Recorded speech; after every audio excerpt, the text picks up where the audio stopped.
اس دن کی، اس شہر کی، اس مہینے کی تم نے عزت کرنی ہے، اسی طرح ایک دوسرے کے مال کا، ایک دوسرے کی عزت کا تم نے پاس کرنا۔ مسلمان بھائیوں، خدا را یہ حضور کہہ رہے ہیں یار، نبی پاک نے کعبہ کے سامنے کھڑے ہو کے فرمایا بیت اللہ تیری بڑی شان ہے، تیرا بڑا مرتبہ ہے، لیکن فرمایا میرے مومن کی عزت رب کی نظر میں کعبے سے بھی زیادہ ہے۔ ہم کیسے بیٹھ کے یار، ہم کیسے جرأت کرتے ہیں کسی کی پگڑی کھولنے کی کونے میں بیٹھ کے؟ ہم اپنے گھر بیٹھ کے کسی پر تبصرہ کر گئے، کسی بندہ مومن کی عزت اچھال گئے، بالکل پتہ نہیں تھا بات کا اور ہم نے کہانی بنا دی پوری کی پوری، داستان سرائی کر گئے۔ صبح سے شام تک ہماری گپ شپ کا عنوان کیا ہے؟ کسی نہ کسی کا شکوہ، کسی نہ کسی کی شکایت، یہ ہماری گپ شپ ہے۔ خدا را حضور نے تو خطبہ حجۃ الوداع میں پہلا سبق یہ دیا تھا کہ میرے جانے کے بعد ایک دوسرے کی عزت کرنا، اور اسی خطبے میں ایک جگہ پہ فرمایا یہ نہ ہو کہ میرے جانے کے بعد تم ایک دوسرے کی گردنیں مارنے لگ جاؤ، ایک دوسرے کی عزتوں کا خیال کرنا، پاس کرنا۔ مسلمانوں، میرے عزیز بھائیوں، بزرگوں، عزتوں کا دفاع شروع کریں۔ تھوڑی دیر کے لیے اپنی زبان لوگوں کے اوپر تبصرہ کرنے سے کنٹرول میں لائیں۔ کچھ چیزیں ایسی، میں مختلف شہروں میں جاتا ہوں، جس شہر میں گئے وہاں لوگوں نے یہ کہا جناب یہاں جو مولانا ہے نا، بعض لوگ یہ باتیں بڑی چسکے لے کے سنتے ہیں، یہاں جو مولانا ہے نا وہ کچھ نہیں کرتے، آپ بڑے اچھے ہیں، یہاں جو پیر صاحب ہیں وہ بڑے گڑبڑ ہیں، آپ بڑے اچھے ہیں۔ تو میں ان سے کہتا ہوں کہ میں اس لیے اچھا ہوں کہ میں تھوڑی دیر کے لیے آیا ہوں، میں نے چلے جانا ہے۔ اور دوسری بات یہ کہ مجھے آپ جتنا مرضی اچھا کہہ لیں، میں نے رخصت ہو جانا ہے 2-3 گھنٹوں کے بعد۔ یہاں جس آدمی کا آپ شکوہ کر رہے ہیں نا، آپ اس کو جنازے کے لیے خبر کریں نہ کریں، اسے پتہ چل گیا نا محلے میں جنازہ ہو گیا، تو اسے کوئی کام بھی ہوا تو اس نے کہنا یار نہیں محلے میں فوتگی ہوگی، میں نے جنازہ پڑھانا ہے، اس نے جانا نہیں۔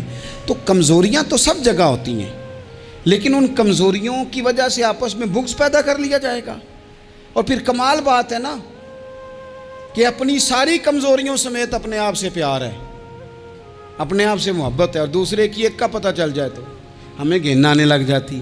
تو حضور نے خطبہ حجۃ الوداع کے موقع پر یہ بات ارشاد فرمائی۔ دوسرا حضور نے فرمایا لوگوں یاد رکھنا، یہ خطبہ حجۃ الوداع میں نبی پاک نے فرمایا، یہ حضور خطبہ دے رہے ہیں، اور اس وقت دے رہے ہیں جب حضور صحابہ کو بتا چکے ہیں کہ یہ آخری ملاقات ہے، جو دور دراز سے آئے ہیں ان کو بتایا ہے کہ یہ میری تمہاری جو مجلس ہے، جو محفل ہے، جو تم سے بات ہو رہی ہے، یہ آخری ہے۔ محبوب فرمانے لگے لوگوں یاد رکھنا قیامت قائم ہوگی۔ ان جملوں کا حسن ملاحظہ کر لیں۔ فرمایا قیامت قائم ہوگی، تم اپنے رب سے ملاقات کرو گے، اور فرمایا تمہارا رب تم سے تمہارے اعمال کے بارے میں پوچھے گا۔ یہ خطبہ حجۃ الوداع میں کریم نے فرمایا۔ صبح تم اٹھے، کیا عمل کیا؟ اللہ پوچھے گا۔ کسی سے ملاقات ہوئی، طرز کیا تھی، سوچ کیا تھی؟ اللہ پوچھے گا۔ لین دین میں کیا معاملات تھے، تمہارے اعمال کے، اللہ سے ملاقات ہوگی، وہ کھڑا کر کے پوچھے گا۔ اور حدیث میں کئی جگہ پہ حضور نے فرمایا وہ تم سے سوال کرے گا، تمہیں جواب دینا ہے۔ میرے عزیز بھائیوں، تیار رہنا چاہیے، تیار۔ ہم نا منت کرتے ہیں آخری دن ہو نا، تنخواہ دار لوگ کہتے ہیں یار یہ آخری ایام چل رہے ہیں، کوئی خرچہ نہ بتاؤ، اس لیے کہ حساب کے متھے لگنا ہے۔ آخری دنوں میں، بجٹ کے دنوں میں لوگ پریشان ہوتے ہیں کہ حساب دینا ہے۔ جب رب سے ملاقات کریں گے اور وہ حساب مانگے گا، کتنا مشکل کام ہے۔ اور ایک مقام پہ حضور نے فرمایا جس سے اللہ نے حساب مانگا وہ تو الجھ گیا، دعا کرو وہ حساب مانگے ہی نہ، بے حساب ہی بخشش فرما دے۔ نبی پاک صلی اللہ تعالیٰ علیہ وآلہ وسلم نے ارشاد فرمایا اسی خطبہ حجۃ الوداع میں، حضور فرمانے لگے سن لو، میں نے تم تک اللہ تعالیٰ کا پیغام پہنچا دیا ہے۔ اب جس شخص کے پاس امانت رکھی ہو اس پر لازم ہے کہ وہ امانت اس تک پہنچا دے جو اس کا مالک ہے۔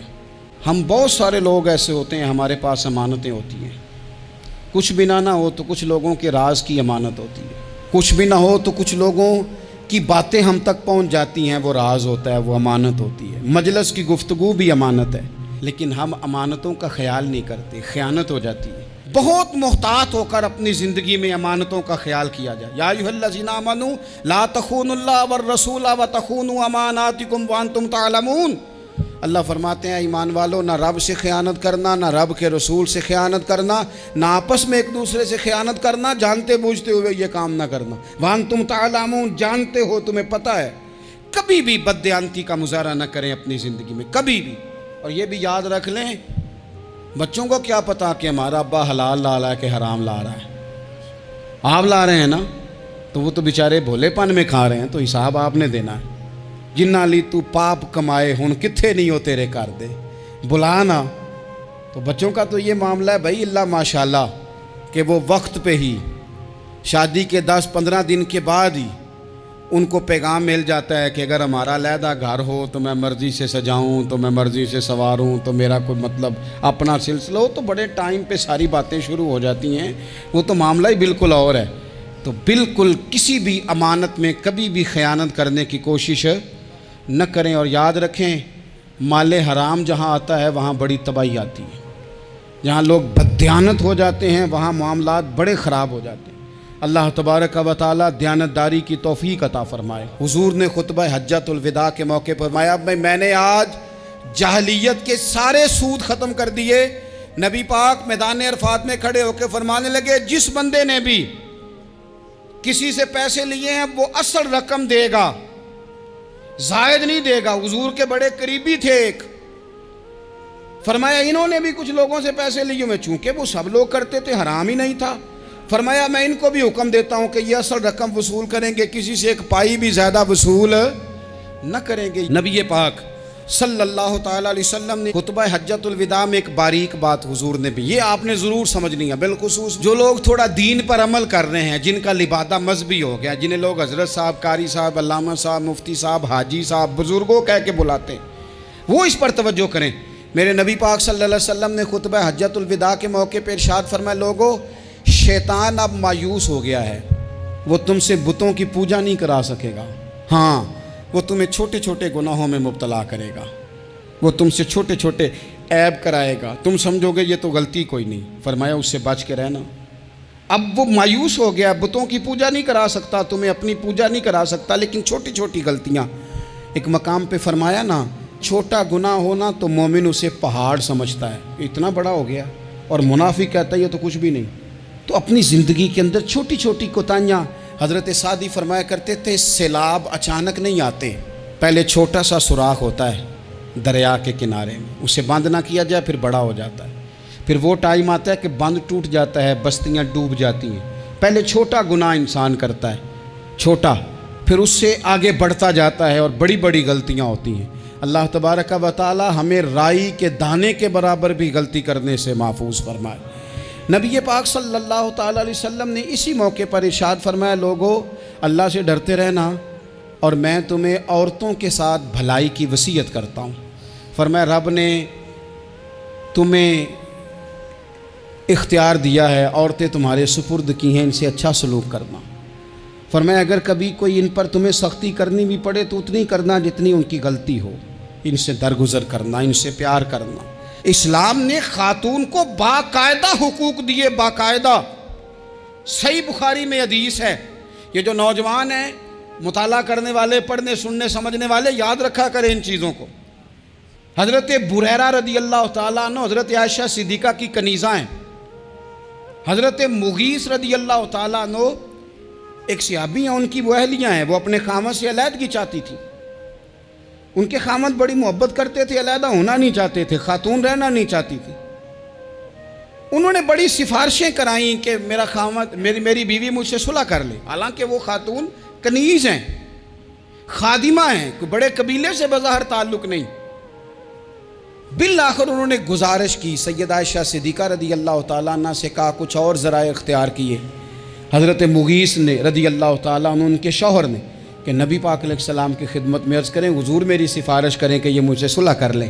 تو نبی پاک علیہ السلام نے حضرت بریرہ رضی اللہ تعالیٰ عنہ جو کنیزہ ہیں، خادمہ ہیں، ان کو بلا کے کہا تمہارا خامد صلح کرنا چاہتا ہے۔ یہاں برادری کا بڑا کے کہتا ہے، پتر میری بھی نہیں تو گال رکھنی، اور میرے ککھاں دا بھی نہیں تو، کیا کہہ رہے ہیں آپ؟ اللہ نے اسے حق دیا ہے، اور جسے حق اللہ دے اس کا رسول دے، اس سے کون ہوتا ہے کوئی حق چھیننے والا؟ نبی پاک صلی اللہ علیہ وسلم نے حضرت بریرہ سے کہا تمہارا خامد صلح کرنا چاہتا ہے اور وہ روتا ہے تمہارے لیے، اور اس نے بڑی سفارشیں کی ہیں، تم اس سے صلح کر لو۔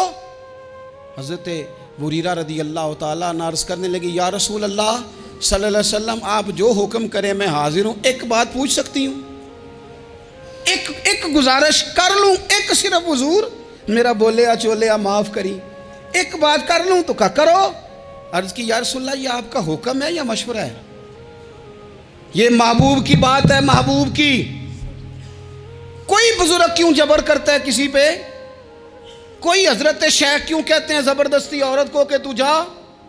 نبی پاک صلی اللہ علیہ وسلم نے فرمایا صلح کر لے۔ یا رسول اللہ ایک بات عرض کروں؟ کرو۔ حضور حکم ہے کہ مشورہ ہے؟ تو نبی پاک نے فرمایا نہیں، مشورہ ہے۔ تم عاقلہ ہو، بالغہ ہو، اسلام تمہیں با اختیار کرتا ہے، چاہو تو رہو، چاہو تو خلا لے لو۔ عرض کرنے لگی حضور اگر مشورہ ہے تو پھر میں مغیث سے صلح نہیں کرنا چاہتی۔ میرے محبوب نے فرمایا تو جس حال میں راضی ہے میں بھی راضی ہوں۔ ٹھیک ہو گئی بات، ختم ہو گئی۔ حضور نے کوئی زور نہیں، اتنے اسلام حقوق دیتا ہے عورت کو، کسی کو اجازت نہیں کہ وہ جبر کرے، وہ ظلم کرے۔ میں آ گیا ہوں صلح نہیں کرنی، بے تو کیوں آیا ہے؟ تو نے وقت گزارنا ہے، جانے وہ خامد کس طرح کا ہو۔ تو نبی پاک صلی اللہ علیہ وسلم نے خطبہ حجۃ الوداع کے موقع پر فرمایا عورتوں کے ساتھ اچھا سلوک کرنا۔ اللہ تبارک و تعالی جو حج پڑھا جا رہا ہے اس کے صدقے پوری امت پر اپنا فضل فرمائے۔